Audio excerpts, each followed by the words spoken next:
esta flor. 20 minutos por 20 años, perdóname María. I can't tell you, debo decirte goodbye. Perdóname María, la Virgen María.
Life has been slamming me, I don't know which way is up.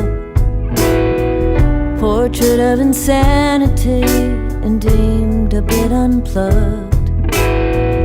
Visiting the Great Depression, a comfort from the past.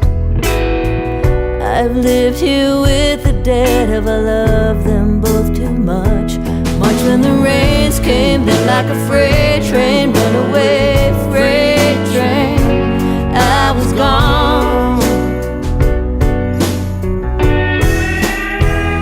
and she was gone.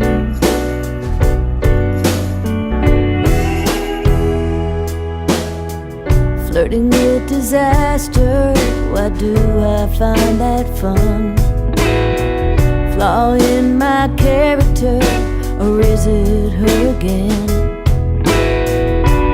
There's a substitute in my place while I'm away. Bulletproof unabashedly, barreling through each day. Turn the clock back, retrace my steps, bite my tongue. What have I done? What have I done?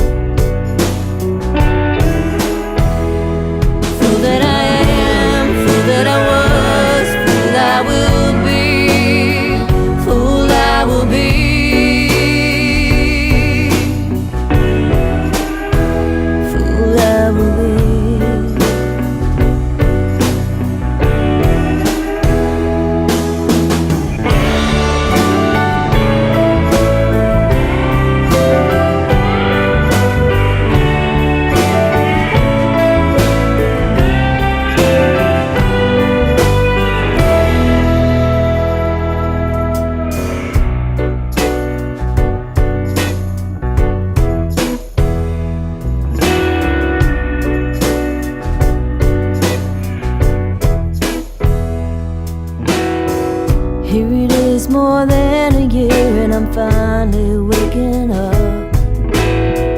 And in the grand scheme of life, this piece is just a hiccup. I will find my place again, wherever it may be. A assess the damage and bridge what's plaguing me. Release my wounds, gather my children, live in the sun, live in the sun,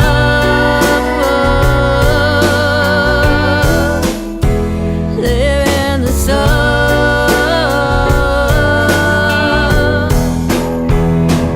Fool that I am, fool that I was, fool I will be, fool I will be,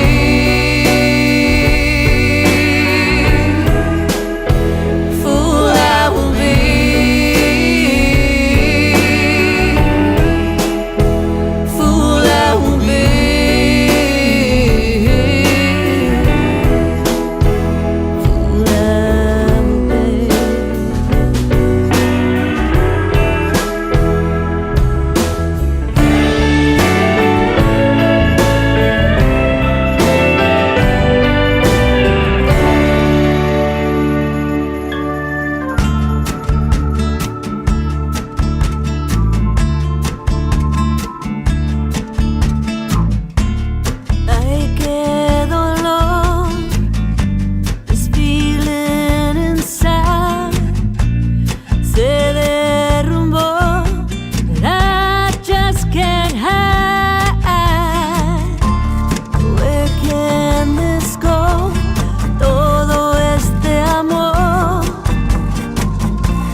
color of skin is equal every day. When someone hurts someone, you gotta speak up. Treat everyone kind with motherly love. Kicking out the hate, no room for it here. Go on, take my hand, make it perfectly clear.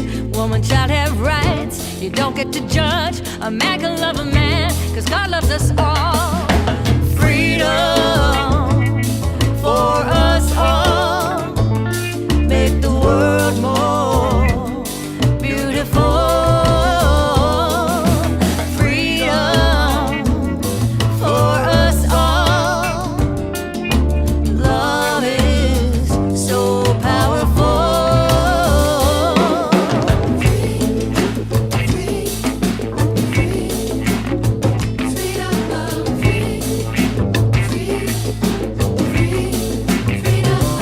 Give up the silence that protects evil. Let me say there are good blue people. Let's stop the old fraternity.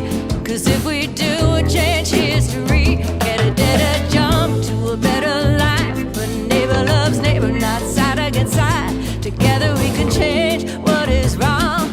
Love, not hate, the message of this song. Freedom for us all. Make the world more beautiful. Freedom for us all.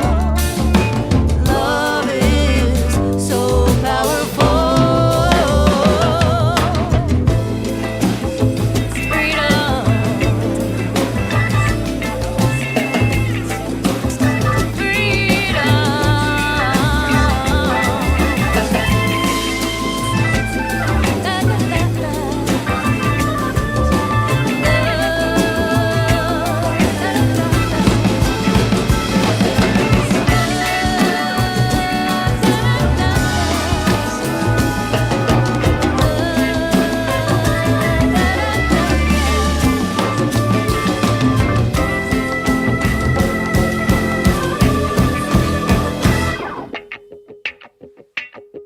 First we gotta show that you really care, that the color of skin is equal every day. When someone hurts someone, you gotta speak up. Treat everyone kind with motherly love. Freedom.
Well, that was weird. I had a little technical glitch. Never happens on such a professional show as this. Never. Hi, everybody. I'm Jeff Plankenhorn, and this is 20 Question Tuesdays that you have stumbled upon, or for all of you who have seen this before, nice to have you back. Uh, for those of you who don't know, early on in the pandemic, I flipped on my camera. I'm a musician, mostly in Austin, Texas, but a lot in Vancouver Island, where my wife is from and where I am right now. And I flipped on my camera one day. I don't know, maybe I was saying it was March earlier, but I think it was May 2020. And I just started taking questions, and a workshop ensued, and it was really beautiful. I got questions from musicians, non-musicians, agents, managers, graphic artists, songwriters, shredders, guitar shredders, all sorts of people. And it was really, really beautiful. And so I started doing it every Tuesday. Shortly after that, Sheila over at Austin Music TV asked me if I would put it on her on the cable access channel in Austin. So thank you to Austin Music TV for putting this on television every week. And we will be switching times in the next month. I will be switching over to Patreon. It will be a Patreon only thing, so you guys will have to go to patreon.com/JeffPlank or /Jeff Plankenhorn if you want to have this show, and if you want to get new music from me every month as well. It'll be a benefit. But we will also be showing an hour's worth of the show 8 p.m. on Tuesday starting next month. And it's been really, really great during the lockdowns and stuff to have it at this early time. But it seems like with everybody getting back slowly, and safely getting back into things. Thank you for getting your vaccine and for, looking out for your fellow man.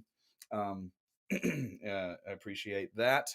And as a musician, I appreciate that very, very much, playing on stages and being around lots and lots of people. So, we're also on Austin Music TV. Let's see, Austin Music TV and AustinCityJams.com. I'm in a little bit of a weird mood today. Had a little bit of a family thing last night. I'm not going to go into it here, but so I'm a little bit off. But I really, really needed to come in and do the show, not only because I really wanted to hang out with Lisa, but also because this show just kind of feeds my soul, and I love you guys, and I love everybody who comes on here and asks beautiful questions to all the musicians. Plus, it keeps me connected. As musicians, we're on the road all the time. I can't believe how well this show has kept me involved with other people putting out new music. Lisa's got new music coming out. She's going to be doing touring in the new year. That sounds pretty freaking exciting. We're going to get to all that. Let's see. Other housekeeping, finding all things Jeff Plankenhorn merch and all that stuff. I'm supposed to say there's jeffplankenhorn.com. If you want to hear all of my music, it's at plank.hearnow.com. That's where you can do all of the streaming things, all of the Bandcamp things, all of the SoundCloud things. It's all in one place. It makes it easy. I split tips with my guests on these shows. All I'm asking is just, if you got $5, you got whatever, is that hopefully out of this, Lisa will get, a nice takeout meal or a half a tank of gas for her next run from Houston to Austin. So thanks for that. We really, really, really appreciate it. And I won't be saying much more about that. With, no further ado, I would really, really love to just jump into some of these really great questions that we have. And here she is. Lisa Morales, how are you? Hello. How are you doing? I'm okay, all things considered. But we're not going to talk about that. We're going to talk about this because I'm super, super happy to be here with you. I'm happy to see you. I haven't seen you in quite a while. Right? Yeah, no kidding. Pandemic, and you're one of my favorite people to pull in the studio with me when I've produced. So you're a heck of a producer too. Oh. Yeah, and I really, really love being in the studio with you. You have a great I've never found the right word for it, but it's like a bedside manner. Producers have to have a good, they have to have a good, like a doctor has a bedside manner. Producers have to have a way to like kind of get things out of people, and you've always been a joy to work with in the studio. Oh, thank you. Not just saying that because you mentioned it. Thanks. Should we just well, I was just going to say also, I should always apologize early. Something about this medium, I always end up interrupting. I apologize in advance. We'll say it's the medium. It's not just me being a nervous talker, because that's truly what I am. We have some great questions already that I love to get into, and they will probably lead us around a lot of the many things that we want to talk about during the show. So, and also if you guys want, make sure you put your questions in the comments, whether you're on YouTube or you're on Twitch or you're on Facebook. You are welcome to put some questions in there, because your questions are what make this show interesting. And it's not just me yapping. It's me asking what you guys really want to know. So first we got all the way from Western Australia. We got Ray Jones on. And his question is, okay, how are you guys doing as far as getting out to play live in the States? Have things opened up yet? And I know my take on that, and I know, but I'm of course interested to hear yours. And how has it been for you thus far, as delving back into playing? Have you started playing out yet, or are you? I What are you have. I doing? actually flew out to Arizona last week and played in Tucson. And, we're just being very careful, masking up. When we go out into the audience, I'm still masking, around Sure. certain people, I'm not, but I'm really trying to be careful because we just don't know. And my whole thing is I don't want to get someone else sick. Mhm. If I don't know that I have it, I think we have to be less selfish and consider everyone else. You know, Well um, said. I just think that's the really important part. It's exciting, when you're saying that people aren't watching at noon or 1 o'clock anymore. It's because they're working. Then people are back to work. And the other day I was driving to Galveston to play, and I was like, "Oh, this traffic!" And then I got to Galveston. I was like, "Wait a minute, the world's opening up again." So That it's a means it's good. Yeah, yes, we it have is to look good. on that bright side for that too. I was driving It's Roberta interesting. to MD Anderson during the pandemic, and there were literally no cars on the road when we were doing that. So Yeah. from going from that to where we are now. It's a pleasure to see that.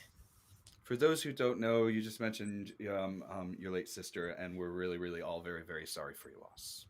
Thank I don't you. know what else to say. There's nothing to say. There's absolutely nothing to say. It's a loss for music community as well as you and your family and everything. And there's just never anything good to say except we're really, really sorry. Thanks. We made some wonderful music. We Yeah, had over 25 years together. So that was cool to make music and travel the world. yeah. We went all over the place. It was really a beautiful journey. I Thank think you. you're right though, as far as yeah, of course. I think you're right though, as far as like looking out for your fellow man. I get these people who say, "Well, this tyranny, you're making me wear a mask." I'm like, go to Afghanistan and be a woman for like a week, then tell me you know about tyranny because somebody wants you to put on a mask, or Thank you. somebody wants you to like show your vaccine passport. And the other thing is, I was at a funeral the other day, not COVID related, for a very close friend of mine. I had to fly back to Austin. And this guy came up to me and he was like, "I'm just done with the whole pandemic thing." And I said, "It's not done with you. It's not." Yeah, And those of us who are vaccinated and double vaxxed or boosted, we are 12 times less likely to get it. right. Doesn't mean Right. we won't get it. It doesn't mean we won't end up in the hospital. It just means 12 times less. That's just sorry. I think That's when people just haven't had it affect them in their own backyard, that they don't, that it's the unknown, and there's a lot of fear, and we just have to be careful and just remember we get vaccinations for all kinds of things, and let's just consider it another one so we can all move along and be productive and be care, be happy. Let's just yeah, move yeah. forward. Yeah, my wife was talking about when she went to Africa when she was younger. She backpacked all over Africa. It's pretty amazing stories. And she was like, every country I went to, I had to get new vaccines. Every single country, Yeah. and it was just so I wouldn't bring a disease from one place to another. And it's like we didn't think about it, and it's pretty simple. Well, when we And were little, we lived in Spain for a little bit, and we were not allowed to go to Portugal because at the time they had a cholera outbreak. You weren't allowed to right, go into other countries. So, it's just kind of like now. So we just, it's just a fact of life right now. And we just, yeah, yeah. I wish it was more like Japan. I loved whenever I was in Japan, I'd come back and people would see pictures and they'd say, "Oh, is everybody sick?" And I was like, "No, no, no. They just put on their mask if they feel like they're getting sick, so that they don't get protect other you. people sick." Yeah. And I was like, when they are sick, they stop going to work because they can, which we can't. We go to work whether we're dying or not, which is stupid. And I was like, no, it's just common courtesy there to put on a mask so that you don't get somebody else sick. Anyway, that's not what we're going to talk about the whole show. But Ray, yeah, I was going to say the same thing. It's definitely about getting out there and trying to look out for people. I'm really glad. I feel a lot safer. The last time I went to Austin and I did some openers for Carol in Wonderland, um, in Houston and Dallas, I felt a lot safer than I did in August. Right. When I was there in August, it was like most of the shows were great, and a couple of them were like the freaking Wild West. I was like, "What are you people doing?" And Right. so I canceled it. I canceled my next tour. I was like, "I'm not doing this." And then I came back, and it seemed like everything was going a little bit better. But thanks, Well, I'm Ray, for getting out asking that. there. I'm getting out there again. So it's great. And I'm going to Houston next week, and then I'm going to be going to New Mexico the week after, and Um, so I'm trying to get out Where are you there, and playing in New Mexico? I'm playing in Corrales, which is outside of Oh, I don't know what Albuquerque, that is. at Okay. it's called the Old San Isidro Church, and then there's we're doing the, oh gosh, it's a brewery down in Santa Fe. I'll look it up while we're talking, Do but you have them all right here where people yes, can find yes, I them? do. Okay, I have good. them on my website. Yes, Okay, go. so that's good. Okay, so as much as we can, we'll send people over there because they'll be able to find out about your new music as well. Well, this does kind of lead us into our friend Susan, who is from KPFT, friend of the show and wonderful, Susan Zero, she's wonderful wonderful. public radio station. She has a couple questions. Howdy, Jana. Jana's here too. Good to Hey, have you. And Jana, I got your new number. Thanks for sending me that in the address book. You did it the right way. Thanks for giving somebody the heads up to get rid of the old number. It's difficult these days when that happens. So Susan's question is, well, she's a couple, but first, what are some of your favorite restaurants in Houston? As she'll be at the Duck um, uh, this Friday, 7 p.m. for the early show. We're gonna put it all right there in the question, so that people um, get that now. I love Good Company Seafood. They have this one thing Oh that's a yeah, campechana. we've been there before. Yeah, yeah, It, yeah. it's really good. I really like What's your that place. what's your dish there? What's your dish? The campechana. It's actually an Oh, appetizer, okay. but it's Mm, like oh, what do you call it? Ceviche. But yeah. they put avocados in it, and then it's just kind of a little bit of a sweeter tomato sauce. It's good. It's really good. Then your regular ceviche. All right, all right. Yeah. Yeah, one thing I'm not short on up here is fish. On Vancouver Island, I've become such a snob for salmon. It's Oh, like I'll I won't even eat salmon on the East Coast anymore. I'm like, eh.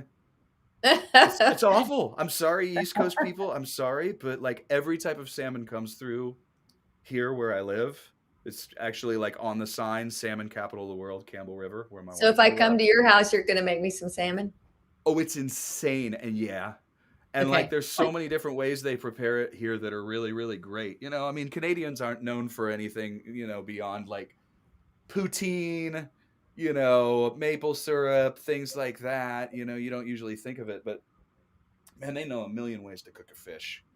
And I Love it. dig it. I dig it. Now we stick away. Houston has great restaurants, though. Susan's right. Houston has some of the best restaurants I've ever been to. Houston There's is full of good restaurants. Not to mention the food at the Duck is really, really great. So when oh you're at the Duck yes, and you are listening to and Lisa shepherd's pie. playing Oh a my new god. songs, the shepherd's pie, and if you really want to be bad, which I don't do this on gig nights, I do this on nights when I see somebody else there, I get the Mark Portugal, which is this Oh, sandwich. it's Oh so good. god, it's insane. I can only It's eat a about BLT, half. right? With turkey. It's a BLT with Yeah, turkey yeah, or something, and yeah. avocado. Right. And Yeah. it's huge. And I'm a big guy, and I'm not I afraid to eat. I mean, remember look when at Mark Portugal used to hang out there. One time we were playing, and Ken Caminetti, Craig Biggio, and Bagwell were there, just hanging out. okay. It was so cool. I love the Yeah. Astros. So I don't know if you Yeah, everything Astros. put it together. Duck has a lot of vibes. So I'm gonna go ahead and say, let's see, 7 p.m. early show this Friday, Lisa Morales at the Mucky Duck. And if Yeah. you want to go grab some tickets or anything like that, pardon me, this is your button right there. This is how you find it. And I'm gonna make sure that's in the chat too. Thank you. Lisa Morales.com. Okay. Awesome. Forgive my cough. I've been back and forth across the border 3 times, and I have had COVID tests. I'm just getting over a cold. That's what they say. I'm negative, negative, negative, negative, but I'm getting over a cold and I still have a pretty bad cough. Awesome. Great to hear both of your perspectives. Here we are almost here. Like, I'm just going to put this on the screen. Oh, could I being Canadian, are you familiar with Richard Buckner? I am, of course, familiar with Richard Buckner, and I am not Canadian. My wife is Canadian. I'm kind of half now because I do really, really, really love it here. See, I I'm thought you were I'm Canadian. no, never have been. My wife is. So, but no, no, no. I was born in Ohio, grew up in Ohio and Michigan, and moved to See, Texas I at the learned urging of something Ray today. Wiley Hubbard and I moved to Texas at the urging of Ray Wiley Hubbard in 2000 and lived with him and Judy. And Lucas was like 6 when I moved in. Ray's Oh, guitar player, Lucas. he's Anyway, a sweet guy. He's a sweet he guy. is indeed. All right, so there's some more of the duck. Now, so what about some other places? Now, I just because I just want to mention it, it's not one of the other person's questions, but I'm going to throw it in here. You're also going to be playing the Black Fret Ball on December 4th at ACL, right? Yes, yeah. Very excited. Now, how did they approach you? Now, are they expanding? Are you kind of considering an audit as an Austin artist now, or are they Yes. doing just full Well, Texas? Or I'm in Austin now, so okay, I'm yeah. So I'm yeah, and I'm just very fortunate to be one of the nominated artists for Black Fret this year. I'm just over the moon about it. They're a let's wonderful organization. They are so supportive of the artists. It's a let's talk a little bit about that because it is. I'm going to put it here so people can find out, and I'm also going to put it here, and you and I are going to just tell them a little bit about Black Fret well, you and won if they're. a grant from them, I did win a grant. That is absolutely correct. I won a major grant. I think it was back in 2018. and And you for had to those who don't unlock know, it over a period of time, right? yeah, the unlocking was really interesting. Like they didn't want to just like hand you the money. They wanted you to, okay, I'm gonna co-write with this person X amount of money. I'm gonna go play a gig for charity X amount of money so that you would actually get some tour support. I'm gonna do this. Here's X amount of money, and you unlock all of your money. I used almost entirely my money for tour support because I had a new record at that time called Right. Sleeping Dogs, and I'm not sure I would have gotten that album to as many national places, whether me physically or me getting on the radar without the help. I'll Um, tell you, it's a fantastic organization, and they help so much more than just monetarily. You know, it's a great network of people. Now they have one in Seattle, and they're starting one in Denver, and they're going to do one in Nashville as well. So it's eventually we'll all be able to play all those different places.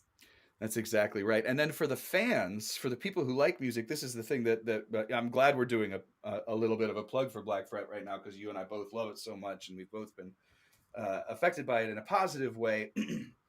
You sign up to be a Black Fret member and you get access to shows that are cultivated, and you get access to a ton of different shows, and you show up and it's like your ticket price is already included, and it's like a really really great sound, and that people there are just to hear music, Yeah, and you will be playing with this person and this person and this person, or 2 or 3 acts depending, and these you events get are turned kind of on to all people over, you've never heard. all sorts of music, Yeah. super super inclusive too. I was doing a couple of meetings with them, and some people were like, well, I said honestly, when I first started with Black Fred, I was like, they're all going to look like me. I figured they were all just going to be white guys with guitars, and not the case at all. It is a diverse group of music, Yes, it is. and I mean, I'm every Mexican, so gender. I'm And very, very happy that a female Latina gets to be nominated. It's exactly. important. We've got to show what the diverse world that we are, right? It's a big part of things. It's a big part of things. So that Black Fret Ball is on December 4th at ACL, and also just check out blackfret.org if you want to find out more about that. Okay, so here's kind of a fun question that comes from a friend of the show, Larry King. I love this question so much, and I love that he's just got. We've gotten to the point because we've gotten so many good answers for this question that he asks it almost every week.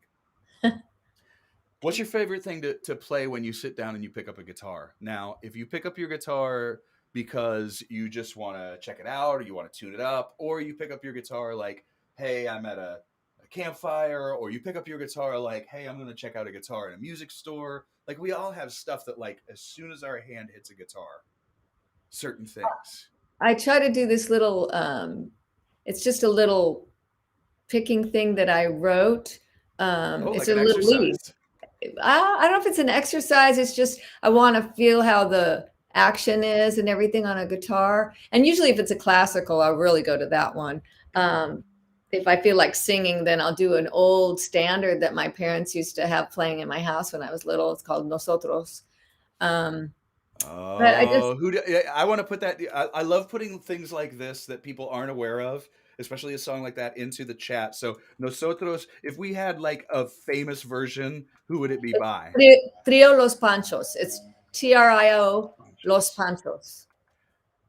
Yeah, there we go. And if somebody wants to find that on YouTube and put the little link in there so that we can all go find it after the show, I would love to listen to that by myself It's a after the show. beautiful song, and if you listen to those guys play guitar, you will fall in love with them, Jeff. It's just their guitar work is incredible.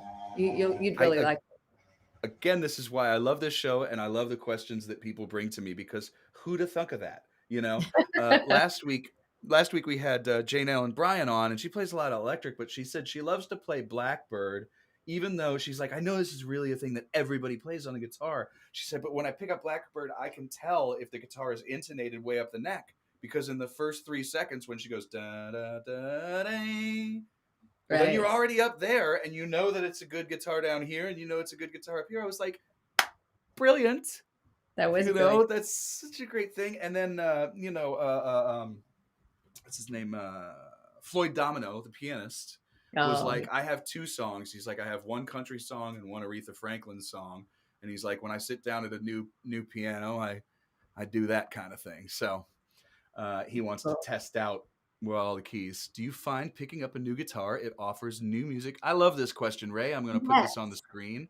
This is a great question. Do you find picking up a new guitar it offers up new music, new songs? It certainly happened a lot for me. Yes. Yes.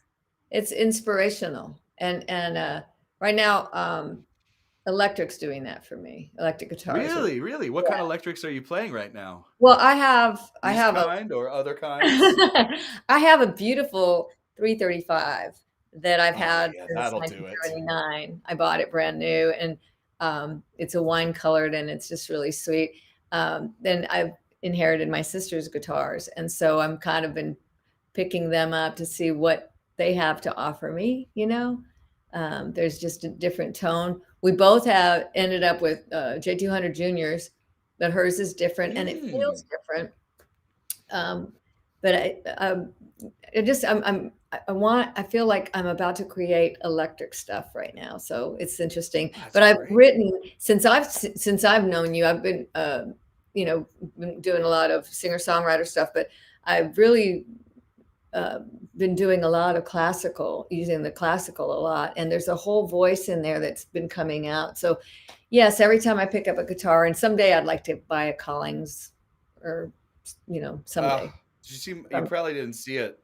I was at Susan and Doug's, and Doug has this one particular Collings guitar that I don't usually covet guitars. I love them like you do. They're different voices. They make me yes, think differently. They make me yeah. play differently. You know, a classical's got a flat neck. It's going to pull your hand down a lot more like this. You play a telly or a strat, your thumb goes up around the neck. He had this Collings. I started playing it, and I was like, "This is one of the most perfect guitars I've ever played." And I put a little post up. Um, but yeah, yeah. I could see all of us. You know, I had Mark Del Castillo from Del Castillo play with me last week in Tucson, and he has a Duesenberg, and then he had it oh, refretted, those guitars are so great. but Yep. he had it fretted, and I can't remember the name of the company, but it's all the frets are crooked, and it's perfectly intonated all the way up the neck when you're Oh, talking about. he did this thing with it. This thing Oh, I mean, there's where it's squiggly like lines in some this. of them, and it's just Oh, amazing. I've They redid seen all the those. frets Yeah. so that it's intonated all the way up the neck. And I mean, and some of it's like you're looking at, and you're like, you get seasick just looking at the frets because they're so just little waves. It's really I've played wild. guitars like that. They are kind of wild. I've played a couple of tellies that were set up that way with the wild frets. It's very strange because you're so used to compensating when a certain chord is just a little bit out of tune. I do Right, this, or I do this because right. nothing's perfectly intonated. Oh, that's so cool. Yeah. Duesenbergs are also really, really uh, Oh, boutique guitars. they are and really cool. And he was beautiful. He did such an amazing job. And I really have never gotten to know him well. And Mm. doing a gig together and traveling together, it was the guy is amazing. He's so funny. I laughed the whole time. I really enjoyed working with him, and he's a Oh, great I love guitarist. hearing that. Well, you do have other people that you are working with right now, and or that you are about to. So I'm gonna just kind of slide into that nice and Segue. easily. Yeah, yeah. So into the new year coming in, you're doing some touring with some, let us say, high profile acts. How did it come about, and who are you working with? I'll be working with Los Lobos, and they're my brothers. I mean, I'm sorry. First one. First one. What? You'll be working with Los Lobos and I sorry. love them. We'll be doing some shows in Arizona. We've toured, sisters toured with them as well. We used to do Spanish shows together, and gotten to know them. David Hidalgo actually, he played accordion on one of the songs on my new album that's coming out. Nice, I did a duet nice. with Rodney Crowell on my new album, and David Hidalgo's playing on that, playing accordion on that. But David Hidalgo and Henry Garza and David Polkingham played with me on my version of "While My Guitar Gently Weeps." That it it's special. Which we can't wait to hear. It's really special. I really enjoy that. That was out last couple of years, but yeah. So and then I'll be touring So with Rodney Crowell as well. so January we're gonna do some touring with Los Lobos, and David Hidalgo is on your forthcoming album, right? Yes. And then in Isn't April he we're the gonna be best doing guitarist some. in the planet? He's not just. I mean, yes. First of all, yes. Like I'm a huge, huge, huge fan. They're such a like musicians band, but they're so like all encompassing. They are. I mean, they play any style of music Yeah. and they kill it. Yes, you they do. know but then they also like, a lot of people have these bands where they're very comfortable switching around instruments, They can all and play that's different instruments. and that's fine and that's great. Los Lobos, it's a little different. Like there's a famous picture at the old ACL on the wall, and there's some, I can't remember what show it was, but all these musicians are on the front of the stage, and I don't know if it was like a reunion or what. But in the back on the drum kit is David Hidalgo with I this was there. huge smile on his face, and he's going like this, and he's playing, but he's killing. And I don't see him smile a lot when he plays either. Like he's very like, I'm cool. You don't see a lot of like whatever, and he's like in the picture. You were I there. think Tell me about that. I went to that show. That was Los Super Seven. It was a bunch of Oh, okay. musicians. Yeah, and that was Yeah, yeah, really yeah. great. And he went and he played So drums. Raul Malo too. I'm trying Was to he remember if involved on he did that. that? He did the second. He did the Oh, okay. He second was on the second one. He run. might have been at that one, but it was uh, oh gosh, Ruben Ramos and Yes. Just great group of yeah, people. just a bunch of great musicians. I think Joe Ely was on that one, and Right, right. yeah, it was pretty cool. That's so cool. Okay, and then tell me just a little bit, since we're having fun talking about the name drops, and it's okay. I asked. I asked. Um, I'm not against that anyway. I'm not against that anyway. Do it.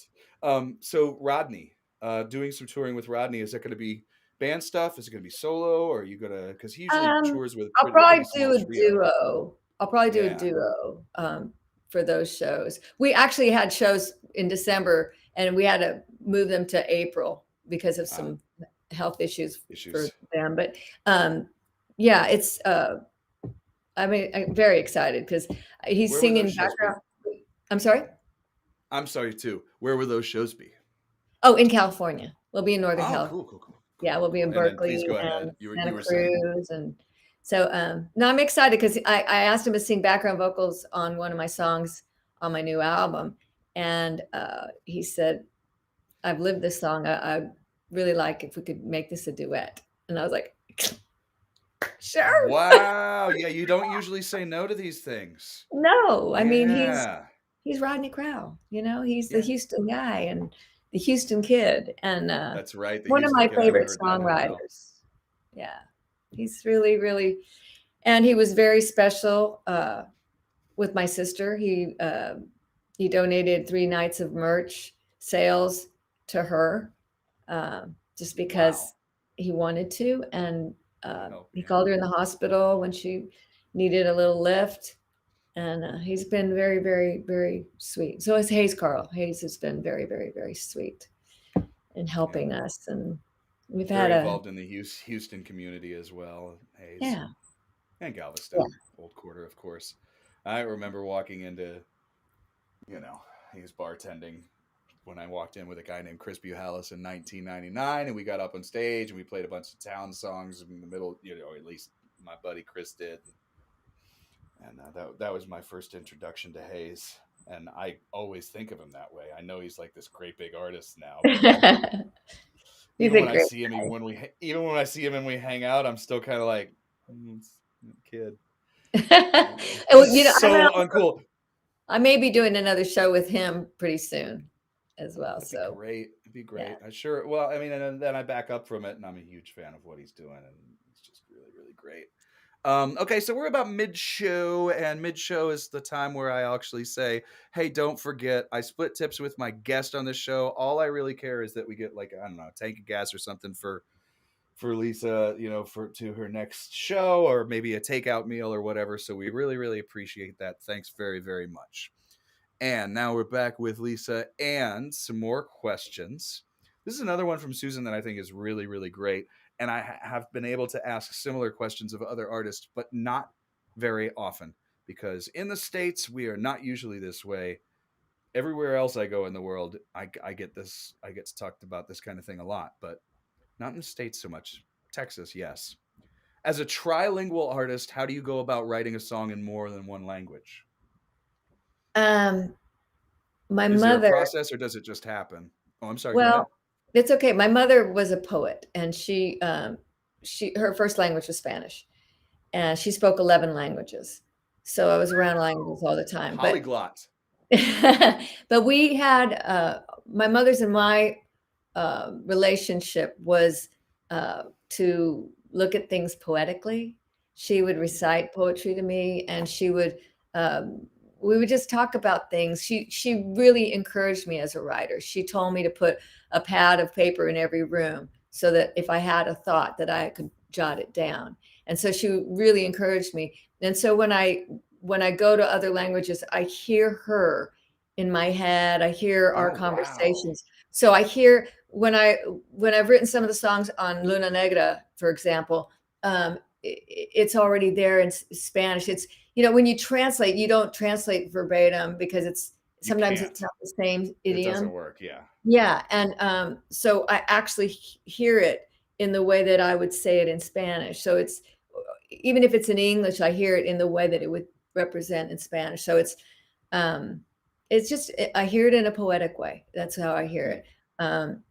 I've never written in German, but I do speak fluent German. But I don't. It's not.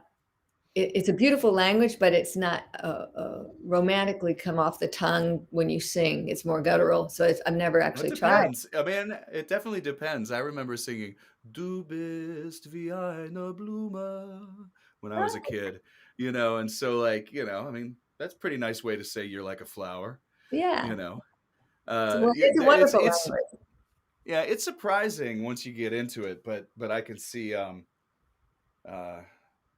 outside of like the operatic world, it's just not what you think of when you think of a romance language. I also co-write with some incredible writers that also speak Spanish, and um, one guy that comes to mind. We challenge each other, and so when Mm. we were going to do some stuff in Spanish, it's like he'll offer me a line, and I'm like, no, let's go higher, let's go higher, and he Oh, does the same with okay. me. So it's if well, you've worked with me. If I don't, if I'm going for something, I'll say, no, we need to go higher. I guess Oh, I've and probably I with you. so appreciate it too, because my biggest pet peeve in the studio, especially when I'm working on my own music, is hearing anyone in the room say, "It's fine." It's fine. Oh, I hate If that. I Yeah. hear it's fine, my blood starts to boil and I say, "What are we doing here?" I'm sorry, like I have no interest. Like, if it's not super, super cool, if it's not like, wow, that sounds beautiful, if it's Sound the not same like, way. that's exactly what we want to do on this song, then we've missed the mark. Well, you don't want to settle. I don't want to settle. Mm-mm. I think it's Nah. interesting too because with writing, I have friends like John D. Graham will say, "Oh, I think you need to dig a little deeper," and like I think we could dig a little deeper on that one. And it's a nice way to say your line sucks, But I think from John D. anyway, but he'll be like, yeah, I think we could dig a little. I think you could dig a little deeper on that one, and it'll force me to do it. But it's funny. He'll say dig a little deeper, and you say we got to go higher. So whatever the analogy, either way, it gets you to the right place. I went to see JD Souther a couple of years ago, and he was talking about writing with Glenn Fry and Don Henley, and he said they were not so gracious. They would be sitting outside in Topanga Canyon at a picnic table in one of their houses, and if Don Henley or Glenn Fry didn't like the line that he came up with, they just look the other way and just kind of whistle, and I was And thinking, it's so rude though. It's like, come on, man, you were there at one time. Like I know that you're but big and JD famous. Souther's a great writer. I can't imagine what J.D. Saliner's anything brilliant, he. Yeah, I brilliant thought that was writer. fun. Yeah, I What was now they did the Eagles did something of JD's that was pretty big, if I remember correctly. JD JD wrote Souther. some Yeah, I mean, they wrote "Take It Easy." They wrote, Take It Easy. Take It yeah. Easy was the one that I was thinking of that was like, it's like, okay, well, hey man, it's not like the guy didn't do something good for you. Pardon me. Uh-oh. All right, we have a couple of nice cons. Oh, Larry King. I He went went to to the the same same high high school as school JD. as JD. That's pretty cool. I love hearing about things like that. Kate Howard, our Austin word woman, who I love dearly. It's nice to see you there, Kate. I'm with you. Fine is not fine. Who wants fine is, yeah, fine is just. And I like Settling. people in the studio will No say to me, settling. they're like, "Oh, you don't understand, Jeff. Like, fine to me means it's great." And I'm like, "Well, then tell me it's great. Yeah, Tell me yeah. it's great. Make me believe you. Otherwise, I just don't want to do it." Fine is the word that just is like, oh gosh. Oh, yeah. Why Yeah. would you say that? And I'm spending thousands of dollars to record songs that I tore my heart out on, and you're saying the guitar part's fine? Oh, all right. Oh, Michael says, hearing you talk about your mother makes me think of the time we all oyster at Paul's on Highway 6. She was such Oh, a neat person. Aw. I don't remember, but That's if okay. Yeah, I mean, we have the benefit of somebody having so remembering many for moments me, on the because road. but she did. She was a blast. She was really, really sweet. So, I want to make sure that we get in some other things. We have time for a few more questions if anybody has them and they want to put them in. But I do want to talk a little bit about and make sure I put up a link to. Oh, Ray Jones says, "Didn't Jackson Brown write Take It Easy?" I don't Yes, it know. was Jackson Brown and Maybe. um, uh, Jack Tempchin, and I I'm can't sorry, I'm remember. bad at these things. I just Jack knew that Tempchin JD was co-wrote it involved. too, and Yeah. it was, well, anyway, JD Souther wrote incredible songs Maybe like. it was Heartache Tonight. David Britton put in Heartache Tonight, so maybe it was that. I don't know. I don't know, but we know they work together, and we also know that, whatever Don and Glenn, sorry posthumously. But Anyway, they're great whatever writers guys. too. Yeah, They're no great. kidding. They did a little thing called the They did a Eagles. little bit. Okay, so I'm gonna put right now, we're gonna talk a little bit about the single Freedom. And because it is way too long to put this link in here, I'm just going to put it here. So as we talk about this single, here it is for everybody here. You can go to my YouTube page or my Facebook or my Twitch. It's in the comments there. But let's talk about that release date. Well, actually, it was a couple of weeks ago. Okay. Um, Yeah. and I'm very excited about this single. I wrote it because of everything going on politically and just the division of this country that we were in over the COVID. And I just was like, wait a minute, where are we? Who are we? I don't know who. I don't recognize us. We're loving people. We have the capacity to be kind, and that's what we need to do. We need to be good to one another. The color of the skin should not matter. We're all equal. We're all of the human race. And so that was me addressing. And then also talking about, be good to women and children. Do not batter them. Yeah. not abuse them. Do not sexually abuse them. It's, it's the list goes on. But basically, it's get back to who we used to be. We used to be kind, thoughtful people, and we're so angry. And I don't Mm. know if it's everybody's just boosted on coffee nonstop, or it's As just I take a social drink of media coffee, says you yes. can say whatever you want about anything. It used to be if you didn't have anything nice to say, you just kept it to yourself. Is the way we were raised, and we have to get back to that. We're love thy neighbor. Period. Love thy neighbor. So freedom came out of that. I was recording in uh, Sonic Ranch outside of Mm. El Paso in Tornillo, and it's it's this amazing place where they have like 7 studios and they're very spread out, so you're not seeing each other constantly. But at dinner time, everybody comes together and breaks bread. Well, Yeah, it's my Greg favorite Raleigh just expression. happened to be there recording Ah, while cool. I was there, and so we asked him to play B3 and sing background vocals on it. So he's on Freedom track as well. And what a nice man! What a sweet man! Really, really gentle and funny, and such a talent. And that when he starts playing B3, you go, oh, that's that signature sound that we identify B3 as being. It just so rocks. He's just Great. got so much soul in his playing, and then his singing. Hmm. He did Black Magic Woman.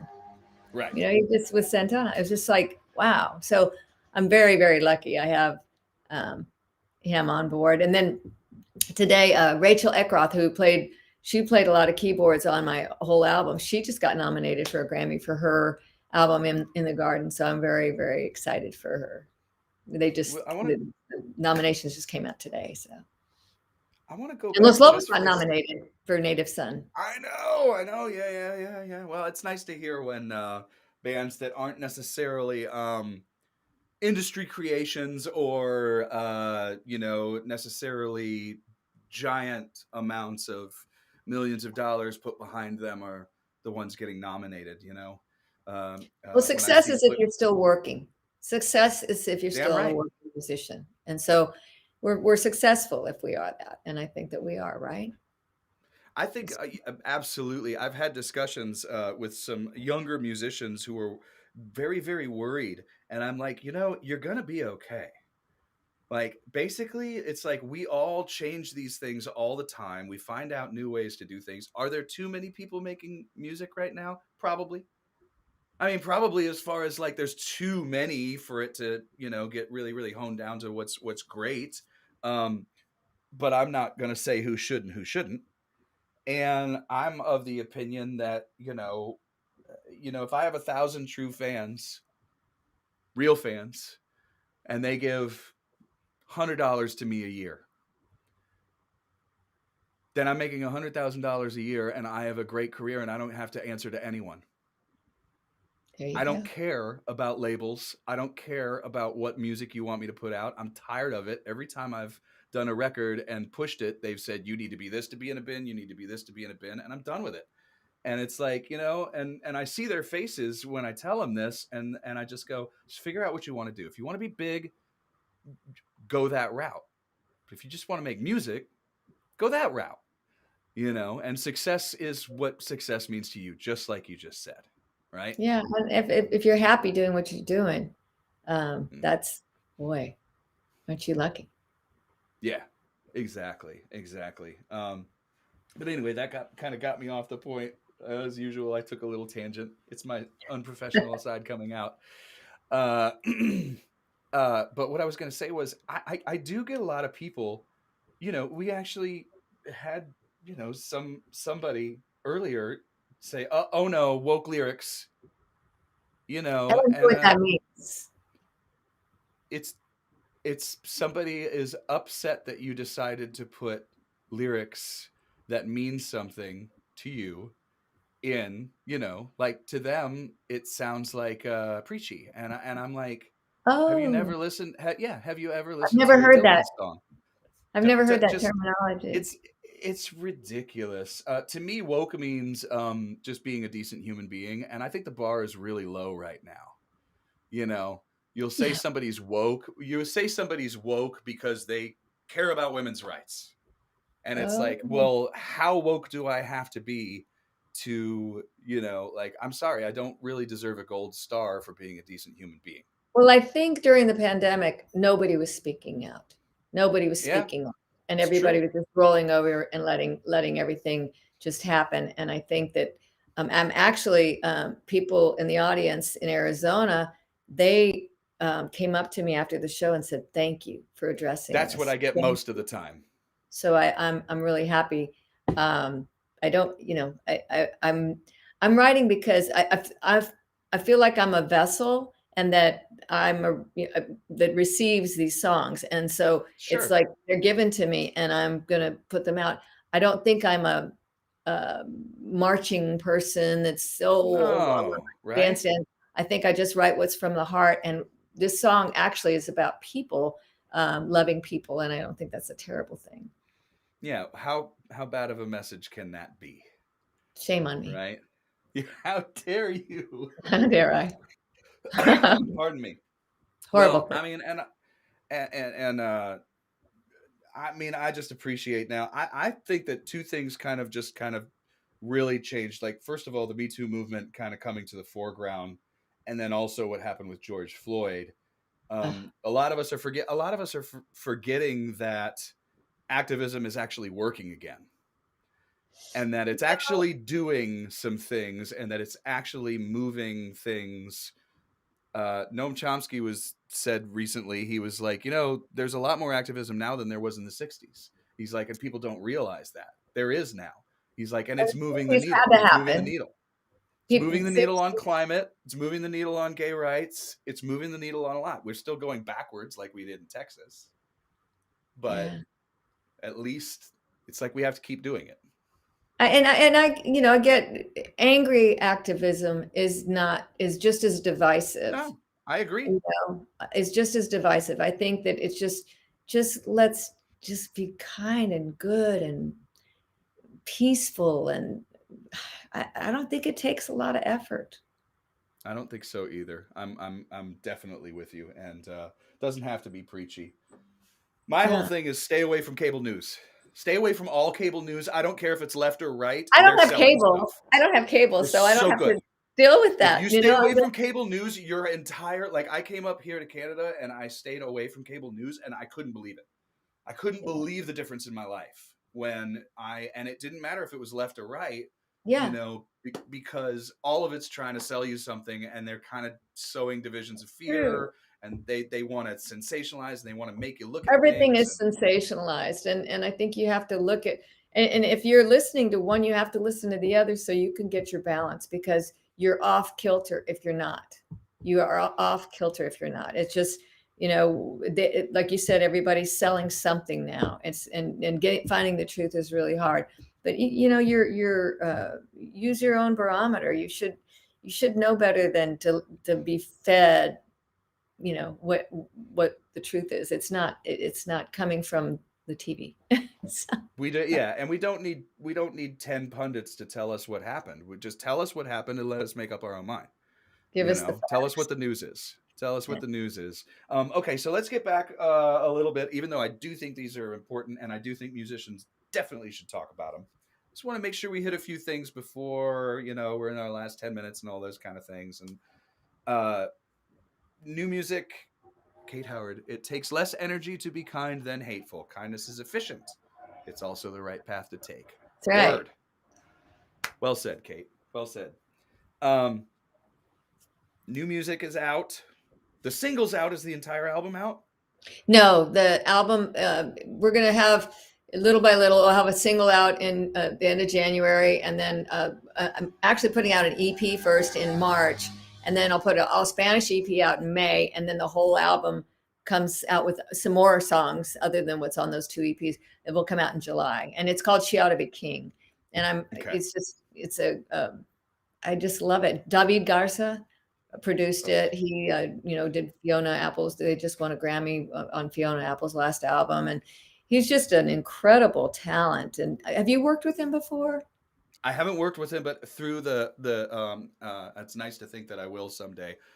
From a distance, always been looking like, wow, that's really good. Wow, that's really good. Wow, that's really good. Everything he So does, many, and so many projects. he's total artist. He's an incredible musician. Here's your song once, and he's got it The memorized. picture. Yes, and then he listens to what you have to say, what you want, what the picture is that you're hoping for. And usually when I come to the table, I come with the songs, fully arranged, as far as what I want, and he just hears it. He hears it. Mm-hmm. And he's a beautiful being to work with. It was just, I was walking on air through the whole process recording, and I felt like I did my best work, and it was like a real high. It was beautiful, really A beautiful. couple of things you mentioned during that I want to touch on because they're just great. First of all, we've had different experiences, especially with the women who come on, and with some men like myself, where you get in a situation, but it's definitely something that still happens a lot too much with women, where they get in the studio and their producer decides they're going to tell them what everything has to be on their song. And it's like, come on, are we on Mad Men or what the hell, right? But it happens with the dudes too. And finding a producer that is able to have vision but still listens to you is really not that Well, easy of a the one that balance. listens to your vision is the Hmm. one that you want, and that's what I got. And for years, I've been wanting to do a certain process with my vocals, and not a process, a way to record them, my Sure. voice. And I'd say it to somebody that, oh, I know how to do that, and I'm like, Seriously, I there's hate a that. certain technique that Tom Dowd used to do that I wanted to do, and nobody would listen. And when as soon as I mentioned it to David, he goes, "That's what we're doing. That's what we're doing." And I was like, See, that is so great. So nice to hear. I'm so happy for you because I know, like I said, across the board, different artists, but particularly with a dude dominated field like production, it happens a lot, and it's so nice to hear, especially like if somebody came to me and I was producing, they said, I have this idea that's vocally this thing that Tom Dowd does. Why would I not want to try that? Just to right, right, try it because right. because I don't have time, because I'd rather just like rush through the project, or like what's the point of saying no to that? Why not be just open to it? It's exciting for me to know that you had that. And I also, go ahead, you're about to say And also something. being a producer myself, I think it's good to step away from being a producer and not produce my own stuff, because I want other ears, outside ears. I think that's really important, to step back away from you. I produced sister stuff, we did that for years, but to step away and then allow yourself to grow, it's really, and then be with somebody like that who allows you to grow and takes you to another level. I think it's really important. Yeah, it's good. It's hard to let go of the reins when you've had to do it for so long. Right. Like a lot of us become self-produced, and we do this and we do this. That's the only way we're going to get our vision out. So it can be difficult to let go of the reins, but it is It's a good liberating. idea. It really is. When you do it, Yeah. it's so freeing. It was like liberating, actually. And you get to think about other things like, oh, I get to worry about making sure my body and my voice are in good shape so I can sing this great today. Well, and to be on What a the nice thing to spend time thinking about that instead of everything else. and instead of having to be on both sides of the glass at all times, that's really, it's really, really a nice change. Yeah. So Which you have the ability to do. And I often like, and I mean, because you do this regularly.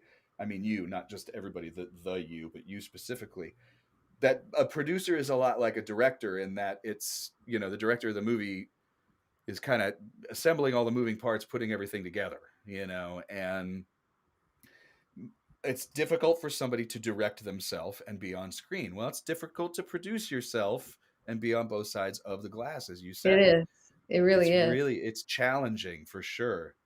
I like it, but man, I still haven't nailed it. I still haven't found my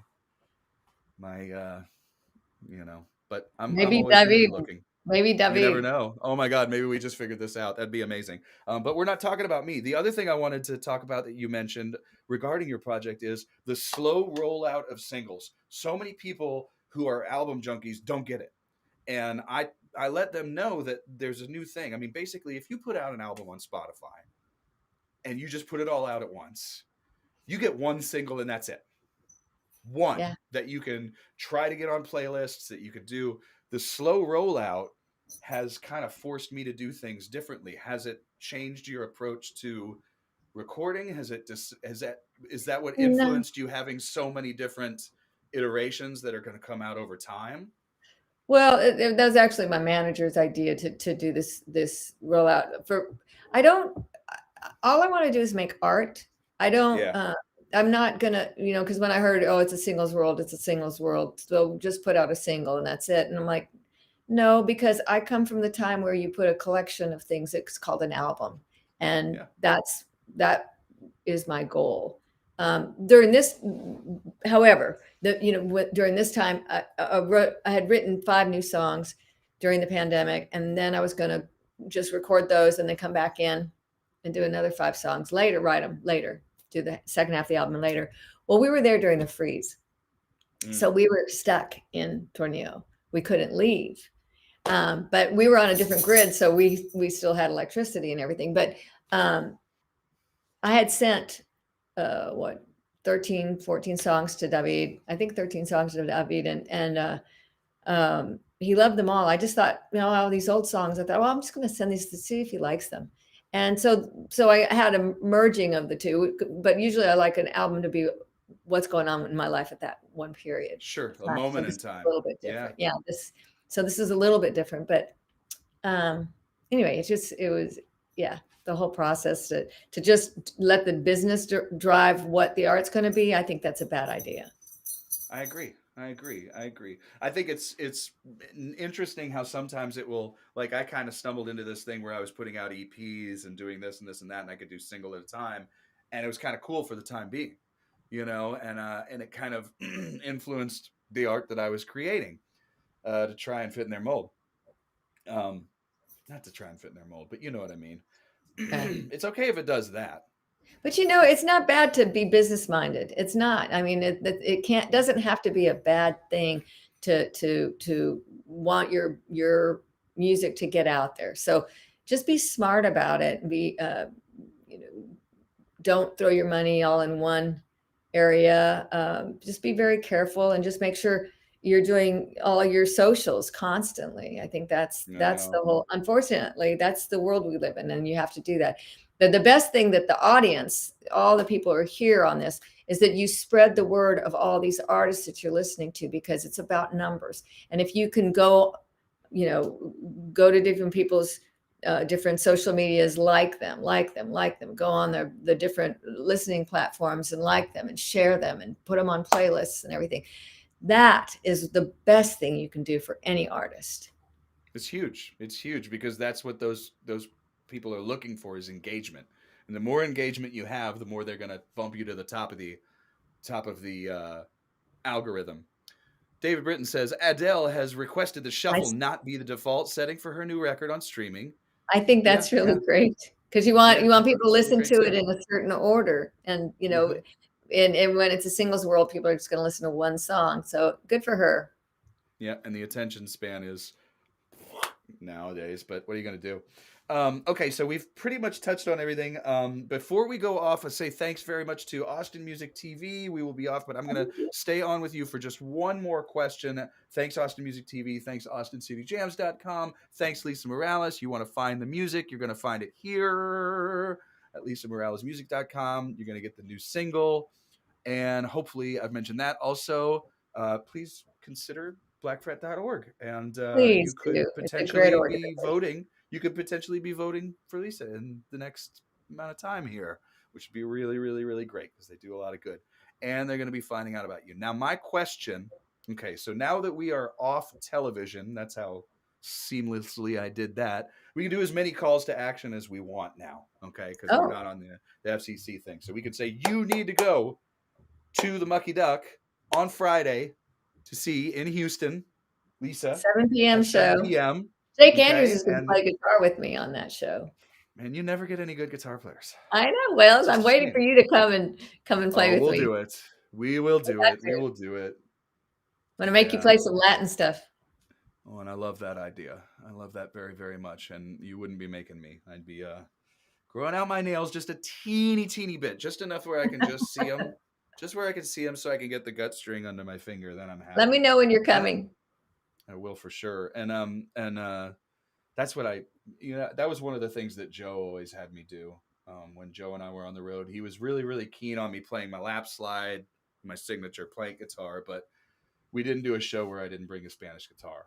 And Really? So you have a classical. oh yeah. Wonderful. What do you have? It's actually a Kazuho Yari. A And Yari. it was it's before Alvarez Yari. It's an actual made by Kazuho Yari. Wow. And it was my brother's in college. And when he moved to Australia at the time, and then dropped a couple of letters and moved to Austria. Anyway, I was gifted that guitar and his bass, which are in Austin. Right now it's at Gabriel Rhodes' studio, and he's using it on tons of records. And I'm trying to fill up the guitarsenal. That's my term, by the way, guitarsenal. I have one in Austin, one in here in Vancouver Island, and that way, whenever I fly, at Oh, least to that's one really of the two smart. hubs, I got no guitars. I go with a backpack. Like I go all the way from Vancouver Island to Texas with a backpack. It's just the best. That's It's been great. expensive, but it's been worth it. But what I was going to say was my favorite question for everyone who's on this show, and I love to surprise people with this, is what is your guilty pleasure music? And the reason I ask is because I grew up, my mom would play records for me when I was a kid when I was sleeping. And she would play classical records, and she was really into Stevie Wonder, and she was really into all this great music that just kind of formed that before I was even like 4 or 5 years old, there was all this music in me, you know? But she also would sneak in Barry Manilow records. And I am a secret Fanilow, and it's no secret anymore because the show brought it out. And if I hear Can't Smile Without You, I get a warm fuzzy feeling, and I go, I don't care what you say. I don't care what you say. It's a good song, you know. A good And song is a and good song, and good great song is a artists are good great song, even artists. if it's, and he wrote some and he also performed some, like Ready to Take a Chance Again and all those songs. Copacabana, I remember jumping around on my bed like a little kid dancing, not knowing anything about it. Um, but everybody comes on, and I'm often surprised. It doesn't have to be that you're guilty. It could just be something from left field that people don't know. You're definitely varied in your tastes. But I've Yes. had like really great songwriters come on and say, I love the Spice Girls. I'm like, okay. And I've had other people come on and say, like Matt the Electrician is this folky guitar player. He's a punk. He listens to the Misfits. That's what he listens to, you know? And I'm often surprised. So what's kind of left field for you, but you do Left listen to field. once in a while? Left field. I have this tape of my grandmother playing Hmm. classical. She was an incredible classical pianist, and my Wow. uncle did a reel to reel, and then they transferred it onto cassette. And so when my kids were being delivered, I had that music playing in the delivery room with me because my grandmother. I'd go Whoa. over to her house. I'd That's set up my special. dentist appointments in high school so that I would just drive over to her house and skip the rest of school and just go over and listen to her. My grandfather and I would sit on the couch and just listen to her play. She was amazing. She was supposed to be a touring classical pianist, and she chose to have children instead. And her teacher just threw himself at her mother to say, "What? You can't let this Yeah. happen." But Yeah. Yeah. she was amazing. She was very talented. And so that's one of my but I like to listen to Leon Russell, A Song for You. Yeah. Yeah. And and the one he did, Hank Wilson's Back, that's kind of one of my. Oh, his country album. You love his country Yes. album. Oh my gosh, that's so great. I All right. love all For those kinds who of. don't know, yeah, I think that counts for sure. Leon Russell's uh Hank Wilson's Back. Hank Wilson's Back country album. I love putting it in there too. And after this, I'm going to be listening to what was it? Trio Los Panchos? You're gonna love them. You're gonna love Okay. them. Trio Los Panchos Nosotros. And And that's that's going to that's be also my go-to. I'll listen to Trio Los Panchos. Uh, the other day, here's an interesting one though. Uh, I think it was 60 Minutes or something, had Richard Carpenter on. And I thought, oh my oh, gosh, because you forget what a great singer she was. The Carpenters yeah, were I just mean, yeah. Yeah. amazing. We think And of the they did cheese. some We think Leon of the Russell cheese or we songs. think of Yeah. Yeah, yeah. We But think what a often. talent she was. She really could sing. I mean, Okay, so effortlessly. Carpenters. So we're gonna put the Carpenters too. Just cause. Just cause. I don't know. I think that we often tend to get a little snooty as songwriters about this and this and that. I mean, I remember a time where all of a sudden all of us dudes one day turned on SNL and Justin Timberlake was on and we were like, oh shit, we gotta like Justin Timberlake now. He's Because very he good. was so good.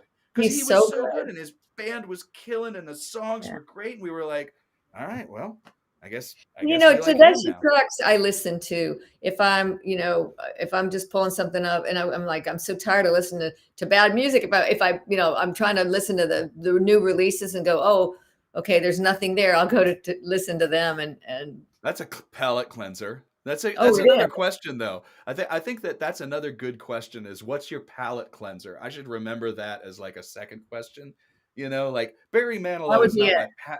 he's not my palate cleanser. I'm almost like, like it's a little bit surprising that I listen to him, and I don't go buy albums or anything. I just get a warm fuzzy feeling when I hear Can't Smile Without You. But there's also palate cleanser music which is really Palate good cleanser would too. be It's that like and the Beatles. The yeah, the Beatles. Beatles. The Beatles is everything. I heard this great story about Neil Young from a tour manager, and he said, "Oh, I used to always sit in the back of the bus and he'd play Beatles songs." And then the tour manager said, "Well, why don't you ever play them?" And he goes, "Oh no, that's not why I do it." He's like, "Well, why do you do it?" He's like, "Well, it's like the whole palette." He's like, "I'll play, and then I'll come up with like a riff, and I'll be like, oh, and then I'll just go away and write a song, because if I want the whole palette, then I have the Beatles."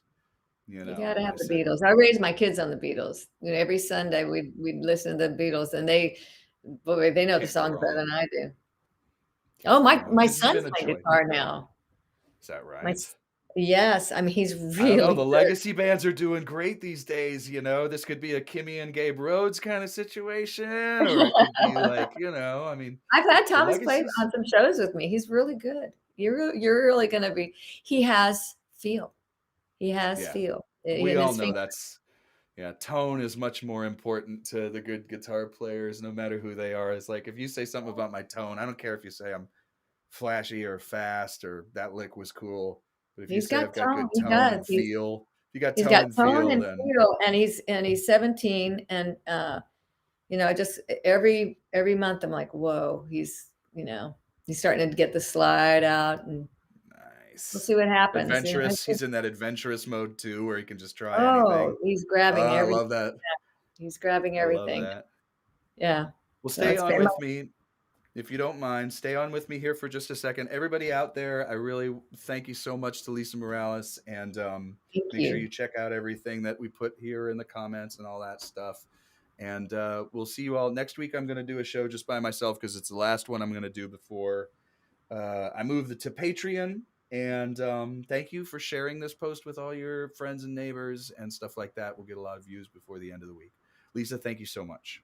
Thank you.